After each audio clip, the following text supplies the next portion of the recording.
Do you ever wake up thinking to yourself, I want to be the very best like no one ever was, but I'm too busy playing Dungeons and Dragons to catch all these pocket monsters? Well, have I got just the thing for you. A couple weeks ago, I did a video talking about Eldamon, which is a book from Roll for Combat that is designed from the ground up to include Pokemon like monster catching mechanics, classes, and creatures into your D&D game. If you missed that one, I highly recommend you go check it out because today we're going to be talking about the monster design process and we're going to be making an Eldamon of our own. If you've already seen it, or you just fancy yourself a maverick who doesn't require context to enjoy what is bound to be an unhinged journey into one of the goofiest monsters I've ever created, then stay seated because it's time for Crab. When I first read through the core Eldamon book, something that caught my eye was this section on page 16, which talks about creating custom Eldamon. It gives you a couple different methods for creating Eldamon of your very own, ranging from quick and dirty to highly involved.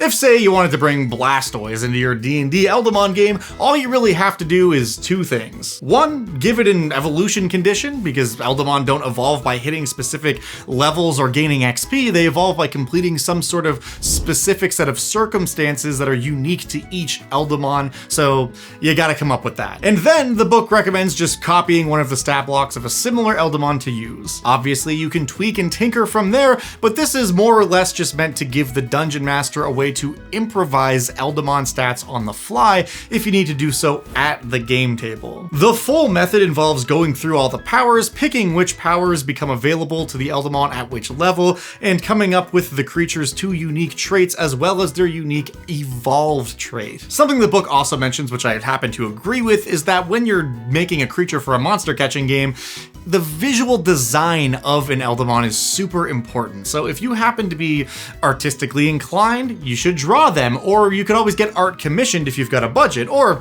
you know, maybe the thing that you're converting into Eldamon already has an existing set of pieces of art that depict 3 different stages of the creature's evolution for some reason. Anyways, as someone who loves monsters and frequently homebrews creatures to throw at my D&D group, I was really interested to see what making an Eldamon might be like, how it would differ from typical monsters in D&D, and how it might be somewhat similar. And despite having little to no artistic ability, I had an idea for a creature in my brain, and I felt like I would have a hard time communicating this to an artist, mostly just because it's insane. So following the book's guidance, I took it upon myself to draw all 3 forms of my new Eldamon son. They say to write what you know, and while that adage typically doesn't apply to making Eldamon, I certainly applied it anyways. And as someone born and raised in Nova Scotia, what I know is lobsters, shitty weather, and dudes who look like this. Put all that in a blender, and you get a water-type Eldamon called SQUALLSTACEAN, the storm crab Eldamon. These little guys are, of course, water-type Eldamon, and they are something akin to a hermit crab, but with a shell that looks sort of like a sou'wester. Eldamon, as elemental beings, often emulate creatures and objects from the material world, so in this case, they are water spirits who chose to emulate the funky little hats they saw fishermen wearing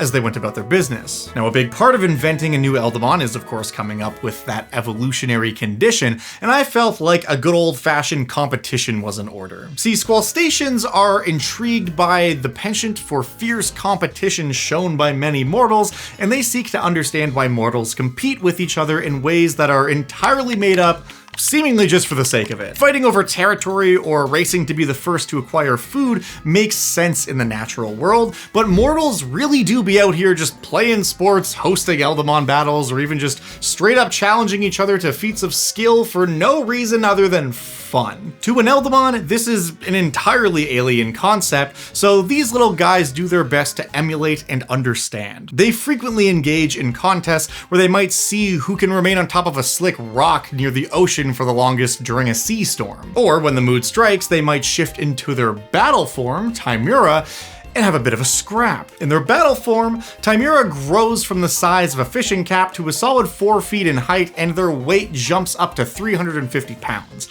They are hefty lads and, of course, sturdy as a rock. Though they don't really get how competitions typically work, especially friendly ones, and they sometimes take things a little too far. Among their own kind, this is sort of the norm, but other Eldamon or people who encounter them might find themselves doing battle with one of these creatures, all the while the Timura is simply simply thinking that this is just a form of normal competitive spirit. In order to evolve a SQUALLSTACEAN into their final form, an Eldamon trainer must help them understand the true nature of competition in a more noble sense. Only once they grasp the intricacies of what motivates mortals to compete with one another for fun, and the personal growth that we are constantly pushing each other towards through healthy competition, can they transform into Cyclaw. Cyclaw is basically what you get if you combine the Jack Lobster from SpongeBob with Willem Dafoe's character of the Lighthouse, and you give them the countenance of a life coach. Finally, understanding what competition is all about, how to be graceful in victory and introspective in defeat, this is the key to unlocking their potential. In their towering 6'5" final form, Cyclaw is not only capable of being a great combatant, but also a supportive bro who wants to help their friends achieve their goals through a positive competitive spirit. When it comes to actually designing an Eldamon, they all usually have a basic attack, which in the case of SQUALLSTACEAN is a claw, and they have their list of powers. Powers function sort of like spells in that they are special abilities an Eldamon learns and uses to do battle. However, they don't use up spell slots and instead function within the bounds of the Eldamon power system, which is a bespoke system entirely separate from anything else. The list of powers found on an Eldamon stat sheet are also there mostly for the GM to use as a baseline for which powers an Eldamon likely knows at any given level, but they can of course be customized by the Eldamon tamers who train them. Think of it kind of like how when you're playing Pokemon and a random Pokemon you catch in the wild will usually know some moves, but you can choose to alter those moves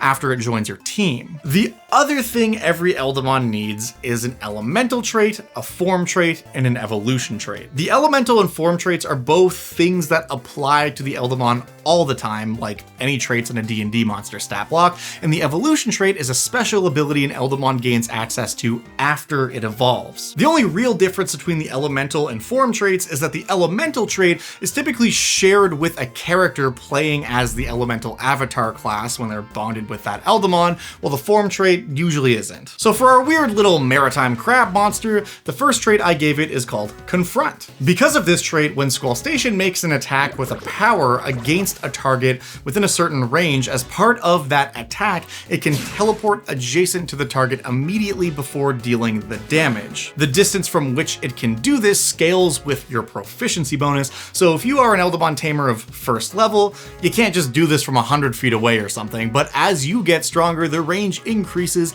allowing SQUALLSTACEAN to close the gap on ranged opponents with ease. Its form trait, Pumped Up, gives them expertise in athletics, and whenever they fail a saving throw or skill check that uses a physical ability score, as a reaction, SQUALLSTACEAN can attempt the roll again. Now they can only do this once per long rest, but it functions sort of similarly to the fighter's ability to overcome saving throw failures, which felt fitting to me. Finally, their evolutionary trait, Encouraging Presence, is less focused on their own success and instead focuses on pushing their allies to be the best they can be. With this ability, they can allow an ally within 30 feet to reroll a failed save with advantage a number of times equal to half their proficiency bonus per long rest. I like the idea that at this point the Eldamon has come to understand the true spirit of competition and that this pushes them to bring out the best in their comrades. Also, look at that beard. Hard to not be inspired. Now that's all good and fine from a technically rules point of view, but I think we should talk a little bit more about how you might use these guys in a campaign. If nothing else, this will give you another weird little guy to throw into your roster of Eldamon for an Eldamon focused campaign. Or even if you're not running an Eldamon game, but you have someone playing as one of the two Eldamon classes, throwing something unexpected at them is always fun. I imagine though, most encounters with any form of SQUALLSTACEAN are gonna happen at sea or at least near the ocean. The party could always stumble across a bunch of them competing for some shiny rock, which as it turns out is a diamond or other gemstone of great worth, and if the party wants to take that prize, they need to participate in whatever competition the Eldamon have decided on. This could be anything from a poetry slam to a simple competition of physical strength where they need to fight the strongest of the Eldamon herd for dominance. Or it could be something like an obstacle course or great ordeal of some kind to be overcome. Maybe the Eldamon even have a more open-ended proposition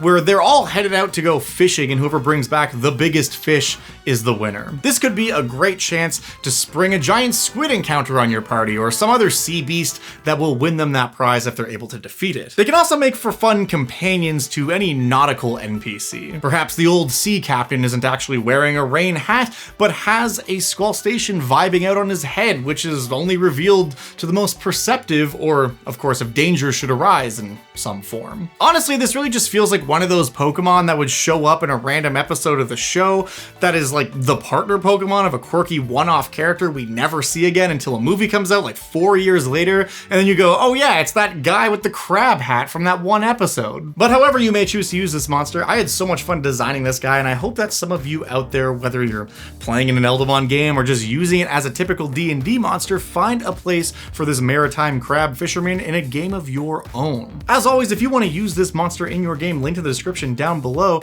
is a Google document where you can find everything you will need to bring Squall Station and its evolved forms to the game table. And of course, if you want to check out Eldamon for yourself, maybe make some creatures of your own, you can find a link to that in the description too. If you've already got the base Eldamon book, you might want to check out that link anyways, because it will take you to the Eldamon Legends Kickstarter, which is the first major expansion for Eldamon, containing over 150 brand new Eldamon, dozens of new powers, magic items, and of course some brand new legendary Eldamon. What's super cool about this Kickstarter is that if you back it, you don't have to wait for the entire book to be finished to start getting some of that new content, because they're rolling out monthly PDF and virtual tabletop releases for backers, which will include new stat blocks, a new legendary Eldamon, new magic items, new lore, and an adventure built around each month's legend. So if you're hungry for more Eldamon content, this will give you a steady supply until the final month, wherein the book will be fully released and shipped off to everyone who backed it. And if this is all new to you, they've got some great options to bundle in the original Eldamon book,